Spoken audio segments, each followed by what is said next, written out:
my friends, welcome back. Thank you so much for joining me for day 4 of our 13 days of Halloween series. If you're just joining in, you can find links in the top of the description for the first 3 days so you can get caught up.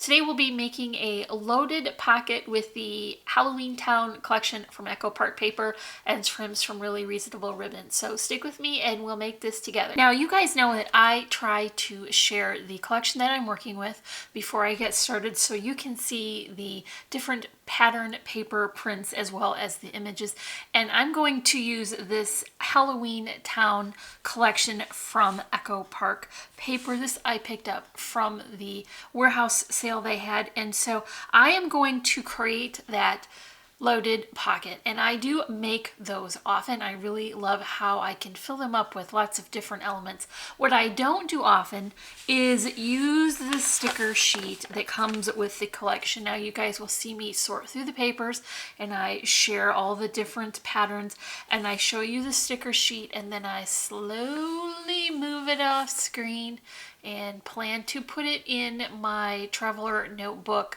supplies, and hopefully we'll use them at some point, but really I don't. And that's a whole nother topic for another day. But today I am breaking into the sticker sheet. I've got quite a few of the elements already taken off of the page, and I attach them to some regular cardstock. That way I was able to move them around and arrange them and pop them up on spacers for areas that I wanted extra dimension. So today I'm doing a thing I do very often, and I'm doing a thing that I don't do very often. We're going to mix that up and create a very fun loaded pocket. Another thing I wanted to share with you guys before I get started assembling our project is this is the Cardstock Warehouse Orange Fizz cardstock. This is my choice for all of my projects this year.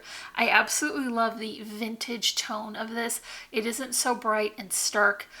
It has a very warm and vintagey appeal. I picked this up from Amazon and I think that you will enjoy working with it as well. It goes so well with all of the collections I've worked with, so I just wanted to share that before I get started. I have created quite a few of these loaded pockets in the past, and so I'm just going to go ahead and assemble the pieces that I have pre-cut.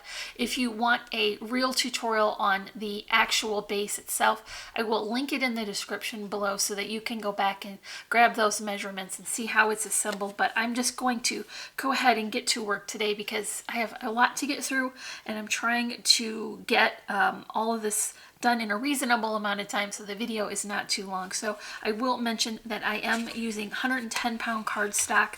Someone asked me recently where I was picking up my 12 by 12 110-pound cardstock, and I admit that I purchased it accidentally at Joann's, thinking that it was just regular 65-pound weight cardstock. Turns out I absolutely love this size, so I'm happy to have made that mistake. Now, before you can assemble the back side of your pocket, you do need to fill the inside with your pattern paper. I'm just going to use that collection paper matted with that gorgeous Orange Fizz cardstock, and I'm using all of my usual borders. These are 1/8 of an inch so that I get a nice border all the way around, and they're easy to get centered. This will be inside the pocket, so it's important to do it now before you seal up your pocket. So as I usually do, I've got a about 1/2 inch built into the depth so that I can fill this pocket with lots of dimensional things. Another thing that will be easier to do now before it is assembled is to put the front of the pocket on. So I'll just go ahead and pick a alternate pattern, get that adhered. So this will be the front of the pocket. Now you want to bring your pieces around and line up your pocket and attach these flaps on the back. This will keep it nice and secure. And then make sure that you cover the back so that it will be nicely finished all the way around. And I'm just going to go ahead and use the same pattern as I did for the inside of the pocket. So this is all set now. I'm just going to go ahead and decorate the front cover.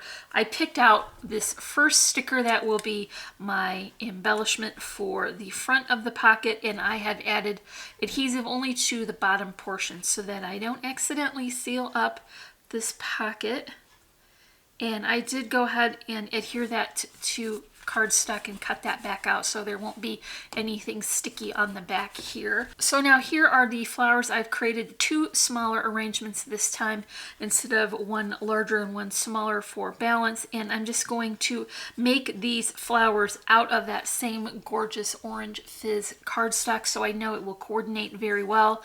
And then I've also tucked in a little bit of a loopy twine bow and a little bit of pretty metallic-y orange netting, and that will be just on either side of my sticker. I'm just going to support the back of that while I press that glue in place. And that is going to be the pocket portion of our loaded pocket. I'm going to set this aside and we can begin to work on the inserts. The first one that will go in the back is just a top folding card style. I like to add these because it increases the amount of square footage that you have greatly on the inside, and I just love this pattern of paper combined with that orange cardstock.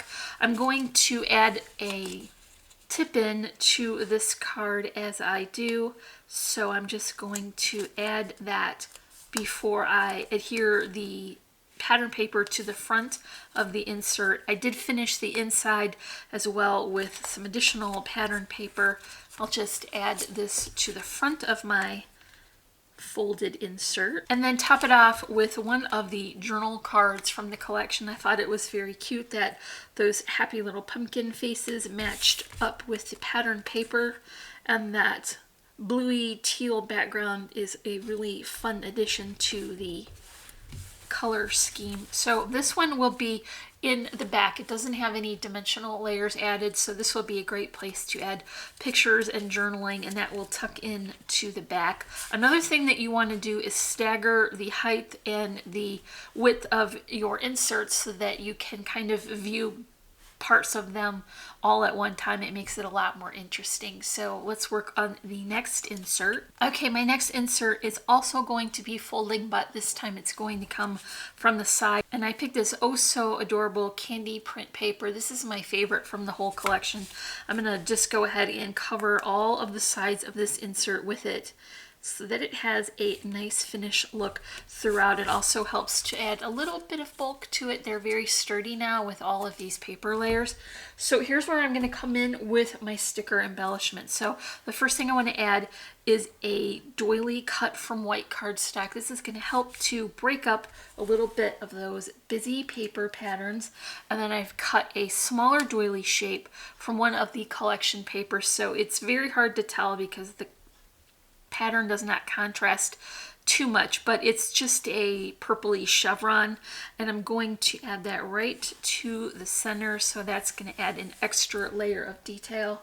I'm going to add one more circle to this, and this is just a mirror cardstock cut with a circle die that will help to fill in a little bit of that background. And then I'm going to top it with a dovetail cut of the alternate side of that pumpkin paper, so I'm using my offcuts and getting a little bit of extra mileage out of them. So I'm just going to top that gold center with this, and that shape is adding a little bit of extra texture as well. So here is one of the stickers. This one I did add to the cardstock, and I popped that up on a spacer. I also covered the edges with a black marker so that it would have a solid core look like my cardstock. That's going right in the middle. And then here are two more of the stickers, and these little pumpkins are so precious. So one of them is going to go flat on the card, and then the next one has that foam spacer again, so that will help to bring a little bit of dimension. And so here is pumpkin number 1. And here is pumpkin number 2. I've got a small sentiment that came from the sticker sheet as well. So I'm just putting that almost in the top right corner. And then I'm also going to include a couple of pumpkin charms here. And then I'll finish the front of that card with a bow. This is made from a plaid ribbon from Really Reasonable Ribbon, topped with twine, a vintage button, and then a little bit more of that fancy netting for the corner. That's just going right there. This will be very bulky, but it comes over the top of the pocket, so there's plenty of room for that, and it helps to bring the detail up to the top of the pocket. So let's just tuck that in now. You can see this is really starting to fill up. We have one last element to create. So to finish off the inserts for the pocket, I'm just creating this tag, and I use the purple chevron again as my background, and I cut 2 of them. I'm going to add them back to back so the tag is finished on the back as well. And then one last detail for the very front, and that is going to be another of the offcuts from cutting the paper for the folded inserts. So now we've got an extra layer of pattern. I'm going to top it with this very cute spider web that was from the sticker sheet as well. And then here is the focal image for this tag, Beware of the Cute Monsters. This one I did put up on a spacer, so this tag is got some dimension to it. Okay, I've got that hole that the die creates for the top of this tag, but I want it to be a little bit more finished looking, so I cut my gold cardstock with a 1/2 inch punch. I ran it through my Xyron, just the little small one here. Oh, look, it matches the tag. And then I'm going to add this to the top of my tag and then punch another hole. So this looks like a finished detail on the top of my tag. And then it also coordinates with the other folded insert. I'm going to bring a little bit of this plaid ribbon back in and go ahead and wind that through the reinforcing spot that we just created. So I'm just going to go ahead and tie one tie on the top of this to secure it. Then I'll hold those tails together and top it with a second bow. It's got the same twine buttons and charms added, and I'm just going to attach that here so that my charms will dangle just on top of that spider web. And then I'll come back in and clip these tails so they don't fray. And then we can include this tag into our loaded pocket, and that is all done. So that's all for our loaded pocket project for day 4 of our 13 days of Halloween series. Don't forget to come back tomorrow for day 5. You can check the description for links to all our social media sites. Don't forget to leave me a comment and a like for this video. If you're not already, I would love for you to subscribe. Also hit that bell notification so you'll be alerted every time we add new content. As always, I'm wishing you a happy and productive day, and I thank you so much for watching. Bye!